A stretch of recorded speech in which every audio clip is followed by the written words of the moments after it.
Assalamualaikum warahmatullahi wabarakatuh.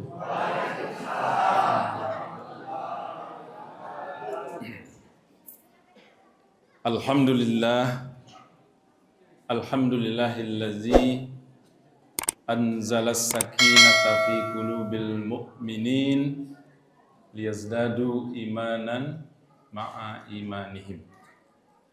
Asyhadu an la ilaha illallah wahdahu la syarikalah wa asyhadu anna Muhammadan abduhu wa rasuluh sallallahu alaihi wasallam la nabiyya ba'dah. Rabbi shrah li sadri wa yassir li amri wahlul 'uqdatam min lisani yafqahu qawli. Amma ba'du. Yang saya hormati pengurus Masjid As-Sakinah beserta seluruh jajaran pengurus. Yang saya hormati kaum muslimin, bapak-bapak dan ibu-ibu beserta para remaja dan yang kita cintai anak-anak kita, putra dan putri. Umumnya jamaah tarawih rahimakumullah.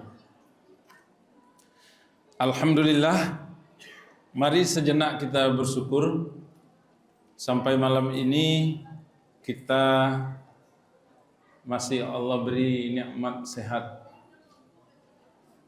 Diberikannya juga kita kesempatan. Banyak juga orang yang sehat tapi tidak sempat. Awak lagi kedua-duanya dihargai oleh Allah.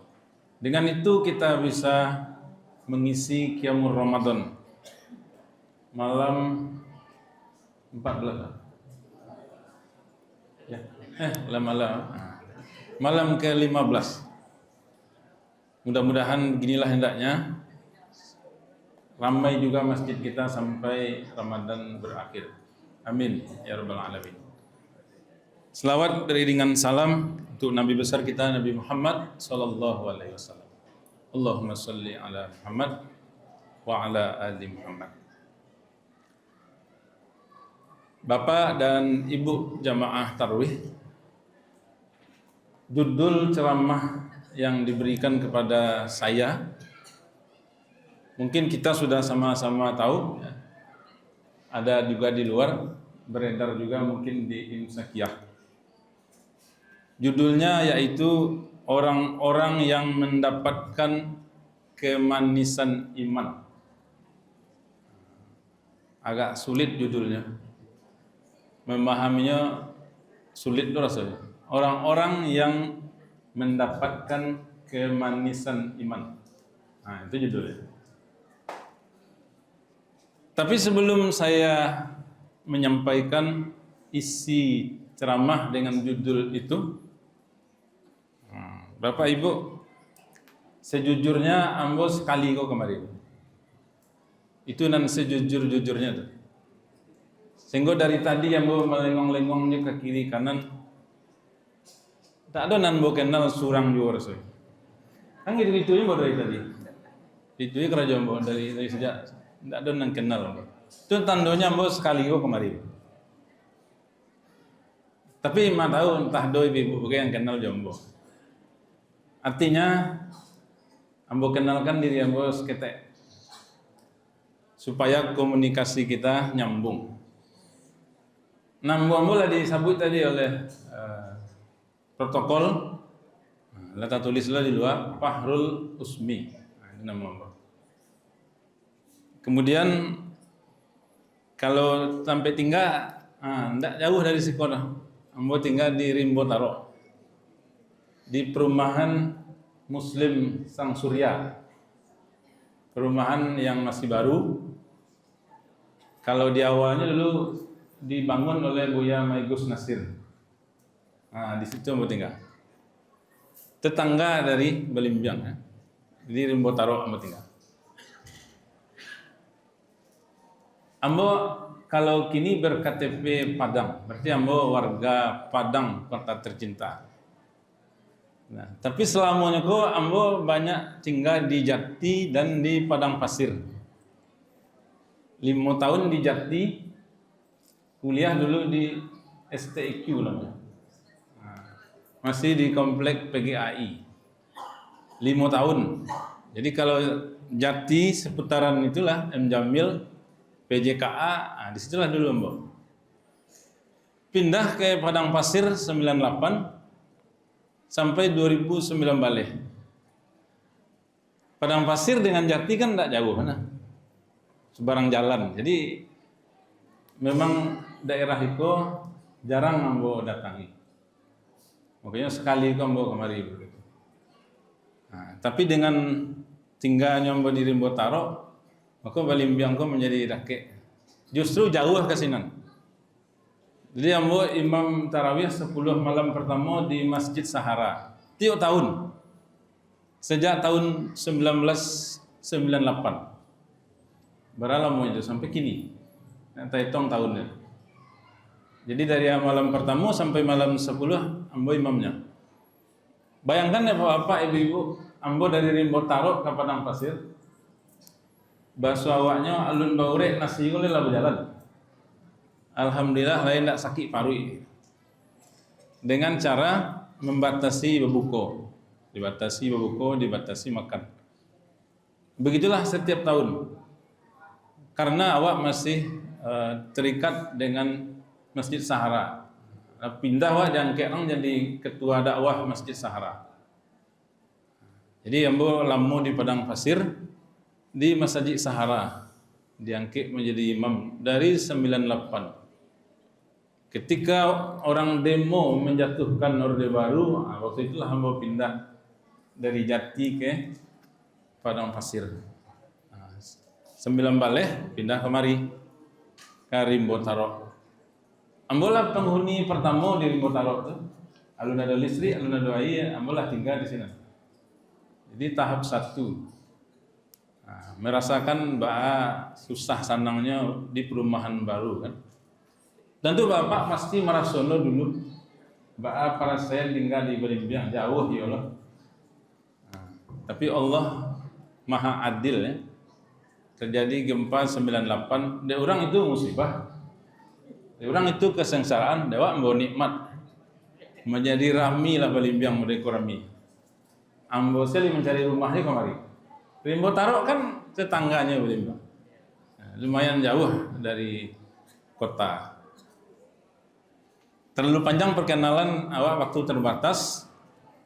Bapak Ibu, saya ulangi judul ceramah kita, orang-orang yang mendapatkan kemanisan iman. Kira-kira mulai paham awak judul kok Pak? Judul yang agak sulit ya. Lah dibaca berkali-kali dari tadi ya. Menurut saya, maksud judul ini adalah saya diminta menjelaskan siapakah orang-orang yang mendapatkan manisnya iman. Nah, itu mungkin maksudnya. Kalau itu maksudnya, maka ada hadisnya itu nanti. Ada hadis Nabi yang mengatakan orang-orang yang akan mendapatkan manisnya iman ini. Atau saya akan menceritakan orang-orang yang telah merasakan manisnya iman. Sia-sia itu orangnya. Mulai dari zaman Nabi sampai ke zaman awak. Nah, kalau begitu digabung saya keduanya. Orang-orang yang akan mendapatkan manisnya iman, lalu sia-sia itu contohnya. Nalah mendapat itu. Apakah awak telah mendapatkan, lah merasakan manisnya iman atau alun? Bapak-bapak dan ibu-ibu, dasarnya adalah hadis riwayat Bukhari Muslim. Saya bacakan hadisnya. An Anas radhiyallahu anhu qala Rasulullah sallallahu alaihi wasallam salasatun, saya ulangi, salasun man kunna fihi wajada halawatal iman.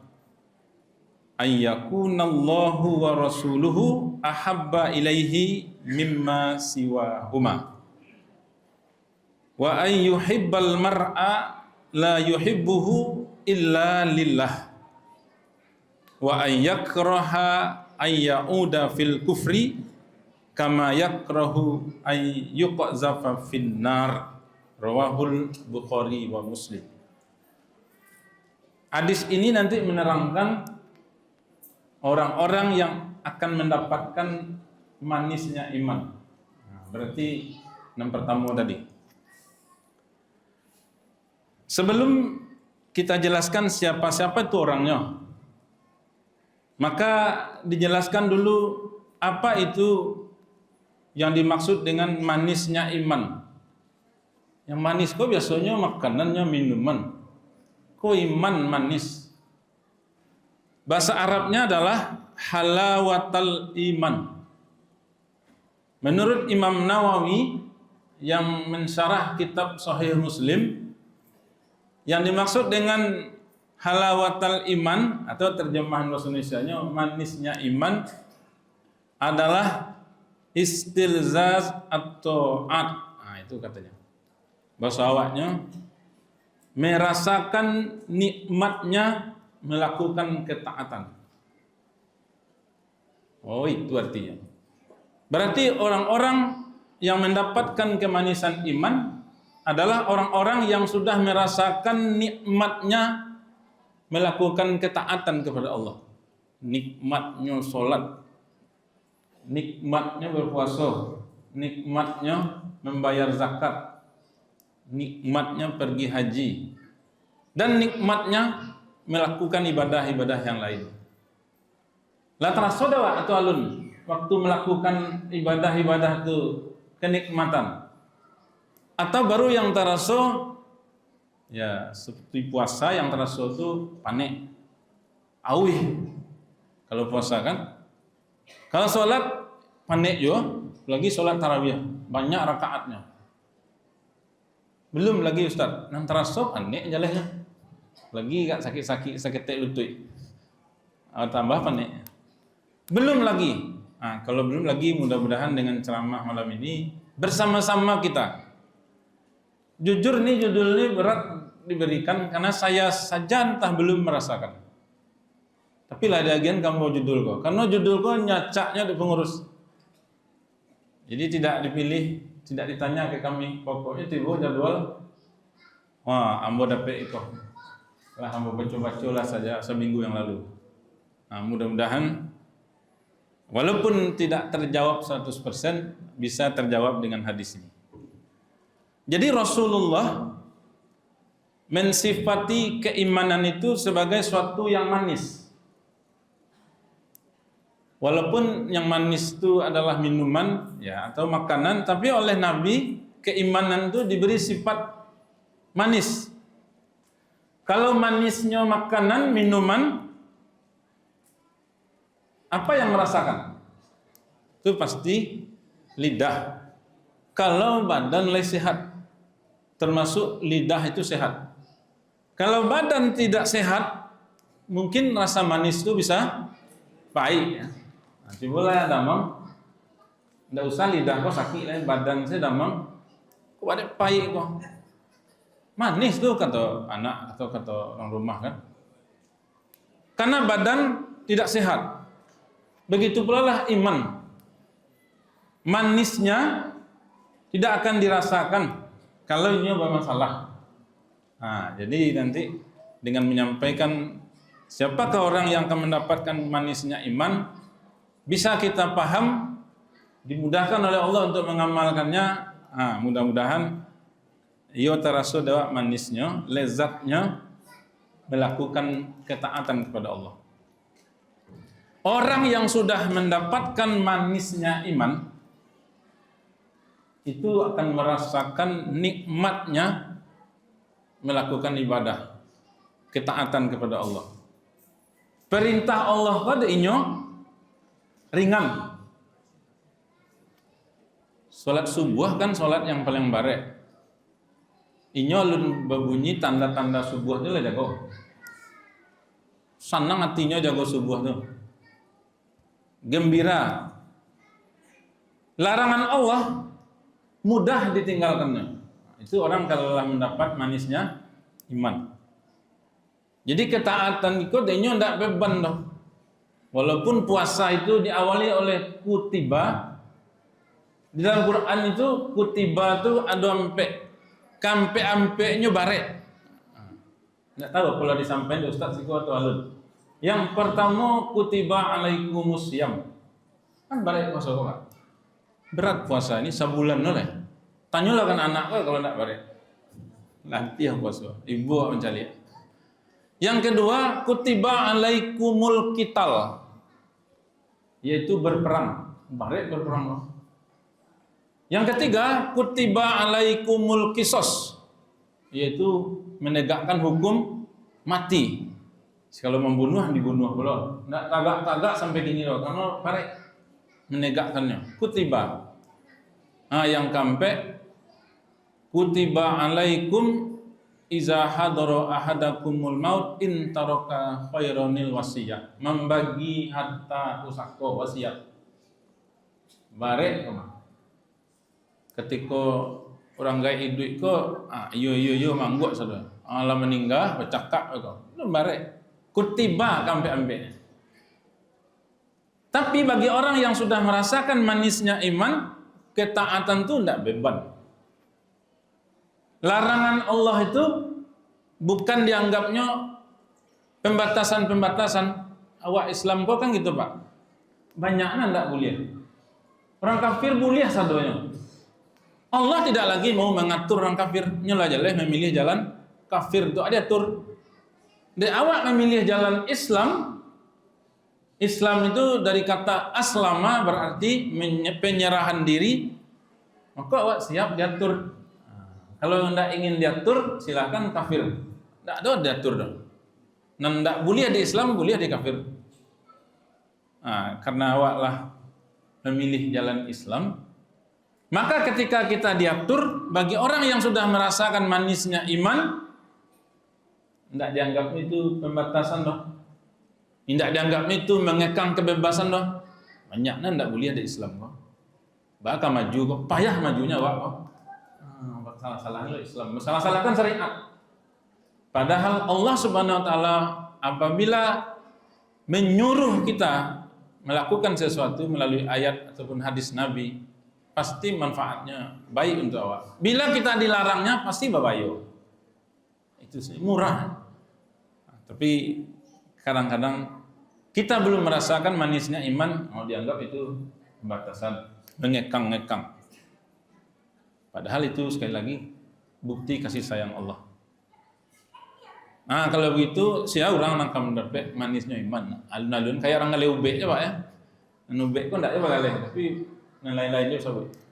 Yang pertama adalah orang atau siapa saja yang Allah dan Rasulnya lebih dia cintai dari selain keduanya. Itu orang yang pertama yang akan mendapatkan manisnya iman. Ayyakunallahu wa rasuluhu ahabba ilaihi mimma siwahuma. Allah dan Rasulnya lebih dia cintai dari keduanya. Jadi tidak ada yang paling dicintai ini kecuali Allah dan Rasul. Contohnya? Contohnya nomor satu Nabi Muhammad. Datang kafir Quraisy membujuk Nabi. Setelah Islam kau disebarkan dan Nabi lawannya orang yang masuk Islam, lah tersebar luas Islam. Datanglah pembesar-pembesar kau ke Nabi menawarkan beliau kedudukan harta dan wanita, tigota. Orang kan di kose di kalahan bisa kok harta, tahta, wanita. Kalau lagi orang jonyo, KO deh kok. Cari salah gini, ndak talok dek harta, dek tahta, ndak talok dek tahta, dek wanita, ndak talok dek wanita, dek tahta, dek harta. Lagi di kampung Indonesia kok, cari salah tiap hari berita. Nabi, tadi kan nambah sampaian, lain manusia aja nyo, nan tiga ko bare.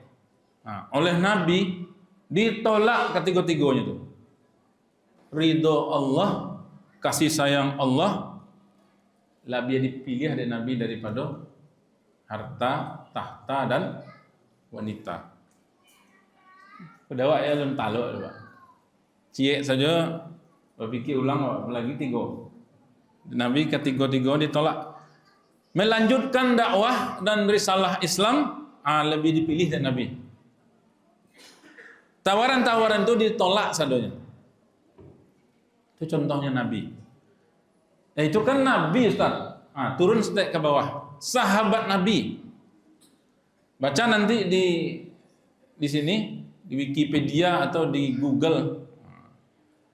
Ada sahabat namanya Suhaib Ar-Rumi. Kini saya langsung dicari bisa tuh. Suhaib Ar-Rumi namanya. Dia hendak pergi hijrah ke Madinah. Di tengah jalan dicegat oleh kafir Quraisy.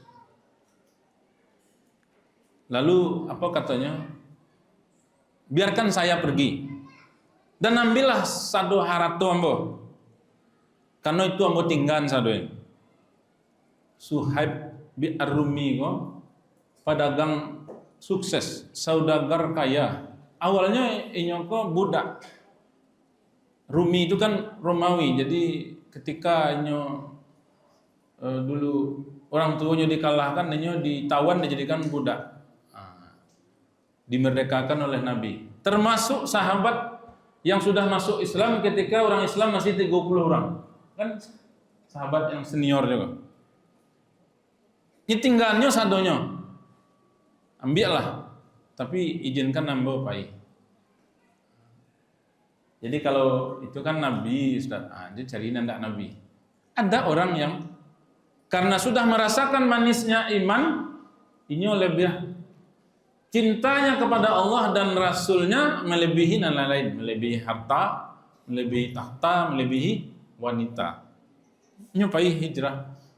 Nanti silakan dibaca Suhaib Ar-Rumi ini, ceritanya panjang dan menarik karena orang kaya raya tinggalnya sadonya. Jadi hijrah di zaman Nabi itu tidak dibawa-bawa, bisa dibawa, tidak itu pahit saja. Tinggal yang belakang. Nanti Allah yang membantu. Itu yang pertama. Orang yang akan mendapatkan manisnya iman adalah orang yang Allah dan Rasul lebih dicintainya dari yang lain. Nah, itu kira-kira kesimpulannya. Jadi kalau tadi sholat, puasa, zakat, menunaikan haji dan selain sebagainya itu indak taraso barek karena Allah menyuruh katanya. Karena kalau sudah Allah yang disebut maka indak ada dengan barek. Nah, kini cobalah Bapak Ibu minta infak, minta sedekah, minta zakat, payah. Kenapa? Awak belum merasakan manisnya iman. Nah, itu pengajian ya agak barek. Pengajian orang sufi kok, Pak. Orang sufi kok takut meja kok bila tasabih itu Allah. Lebih dicintai daripada yang lain. Nah, balampang meja kok itu orang sufi ini. Masuknya ke dalam badan. Tapi sekurang-kurangnya kita paham itulah golongan yang pertama. Yang kedua, orang yang akan mendapatkan manisnya iman adalah orang yang bila mencintai seseorang, dia hanya mencintainya karena Allah. Kalau ditolong dewa orang, tidak ada alasan lain menolongnya kecuali karena Allah. Karena Allah menyuruh awak menolongnya. Nah, gitu. Kita tidak mencintai seseorang kecuali karena Allah menyuruh kita mencintainya. Tidak ada udang di balik batu ya, atau udang di balik bakwan gitu orang, tukar-tukar. Motifnya tidak lain dan tidak bukan karena Allah menyuruh. Jadi dia mencintai, karena dia mencintai lalu nya tolong, nya bantu, semuanya itu lillahi ta'ala. Karena Allah yang menyuruh. Itu yang paling baik. Kalau tidak ada berado, tidak ada. Apapun baik kami-kami yang bekerja di kantor, kalau disuruh karajo bertanya SK. Nah bertanya SK, soalnya ditanya bukan SK. Dampak dari SK itu apa? Ada SK-nya. Itu SK itu. Ayo, maksudnya SK itu kan supaya halal nanti dikeluaran entah honor atau upah. Ambo kan di diklat, Pak. Di diklat agama Padang Baru. Nah, di Belimbiangko banyak dulu tinggal. Ambo Widya Iswara. Kalau dulu namanya Widya Iswara Muda, kalau gini lah tua lah. Di awal masuk. Tapi banyak arah kasinan. Ada almarhum Pak Rasidin Rasid namanya. Ada Buya Kasdanir masih hidup. Ada Pak Eldison di sini. Arah kasinan nampaknya. Nah itu tuh Pak. Padahal itu tugasnya, tapi kalau ditanya diperintahkan. Begitulah dalam beragama, maka orang yang mencintai saudaranya, mencintai orang lain, membantu orang lain, itu dilakukannya karena Allah. Karena Allah yang menyuruh, karena diperintah oleh Allah. Kalau hendaklah Allah yang menyuruh kok, hendak kamu kerajaan. Walaupun nampu tidak dibayar, walaupun nampu tidak mendapatkan apapun. Orang seperti itu akan merasakan manisnya iman. Ayo barek sih keduanya. Nah yang ketiga, orang yang akan mendapatkan manisnya iman adalah orang yang benci dia kembali kepada kekufuran setelah diselamatkan oleh Allah. Sebagaimana dia benci akan dilemparkan ke dalam neraka. Atau bahasa Arabnya ayyuk zafa finnar ahabbu ilaihi min ayyarji'a ilal kufri. Dia lebih suka dilemparkan ke dalam neraka daripada harus kembali kafir setelah beriman kepada Allah. Banyak contohnya. Ada dulu namanya Masitoh. Nana tahu siapa Masitoh? Siapa tuh Masitoh? Woi anak. Masitoh itu adalah tukang sisir rambut anak Fir'aun. Ini tak kena kaji. Satu kali jatuh sisir tuh. Tak kaji mungkin. Allahu Akbar. Tak ada anak. Aku baca tadi. Sasaan taruh. Tak mau ngecek ini sasaan taruh. Nah, lapornya ke apaknya, ke ayahnya, Fir'aun ayahnya. Dipanggil oleh Fir'aun, diintimidasi. Akhirnya diakui terus terang oleh Masitoh. Maka digoreng Masitoh oleh Fir'aun dalam kuali pakai minyak angin. Alhamdulillah. Boleh bayangkan digoreng. Awak saya pas menggoreng masak sambal ke buku lari-lari dari minyak angin. Anda palu iko kalau mencari orang rumah mbah, palu iko Pak. Kenapa pakai itu? Dulu waktu Covid facial. Pak? Ya pokoknya ambil mukul. Masitoh dengan anak dan keluarganya digoreng oleh Fir'aun. Biarlah hamba digoreng, tapi hamba tidak akan kembali kafir.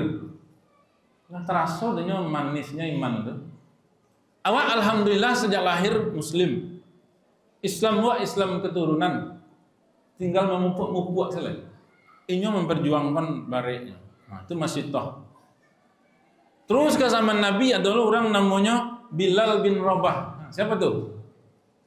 Muazzin ya. Muazzin Nabi Muhammad. Seorang yang berkulit hitam berasal dari Ethiopia. Berang Abu Jahal kayaknya. Karena masuk Islam, diasap, diimpik dengan batu angek di tengah matahari terik itu tidak bawa baju. Karena kasihan Abu Bakar dimerdekakan. Itulah menjadi muazzin. Tapi dia tidak merubah pendiriannya walaupun disiksa serupa itu di tengah gurun pasir dan angek itu tidak bawa baju, diimpik di batu angek. Itu ada dalam sejarah. Yang terakhir yang paling mengerikan itu Sumayyah. Sumayyah sekeluarga dengan suaminya Yasir bin Amir. Sahabat Nabi ini terbunuh juga karena mempertahankan keislamannya. Ada yang mengatakan malah cara matinya itu sangat mengenaskan. Abakabe kakinya kakudo, cek bakabe lan nencek lagi kasih konan, cek basul lari ke sinan, nencek lari kemari. Kupak-kupak badannya, ngeri membayangannya. Itu namanya Sumayyah dan suaminya. Disiksa oleh Abu Jahal karena masuk Islam, memeluk Islam. Akhirnya biarlah mati, biarlah diperlakukan sekeji apapun, tapi nang kawa balik ya enggak. Kenapa? Karena nyola merasakan manisnya iman. Nah, bapak-bapak dan ibu-ibu, itulah 3 orang, 3 golongan, 3 kelompok yang akan merasakan manisnya iman. Nah, yang pertama yaitu orang-orang ya yang Allah dan Rasulnya lebih dicintainya dari yang lain. Kalau sudah seperti itu, insya Allah akan terasa manisnya iman. Tidak ada yang berat, tidak ada yang jauh, tidak ada yang susah. Yang kedua, kalau dia mencintai seseorang, motif mencintainya itu tidak lain dan tidak bukan karena Allah. Karena Allah yang menyuruh, karena Allah yang memerintahkan, karena itu syariat Allah. Nah, gitu saja jawabannya. Tidak ada motif-motif lain, tidak ada udang di balik batu tadi. Yang terakhir yang itu. Orang-orang yang benci dia akan kembali kepada kekufuran setelah Allah menyelamatkannya. Biarlah inyo dicampakkan, ya, biarlah inyo disiksa, biarlah inyo dibunuh, anda berbalik ke kafir, no. Itulah ceramah kita malam ini. Berdoa kita kepada Allah dimudahkan memahami kaji kok. Agak baik kaji mah. Ya, kaji sufi di tampek-tampek suluk bisa kok agak 40 hari. Kalau 40 menit enggak sampai kan Pak. Enggak alangkah putih kaji kok. Tapi minimal informasi awal di awal, itulah orang yang akan merasakan manisnya iman. Nah, mari kita berusaha sampai ke situ.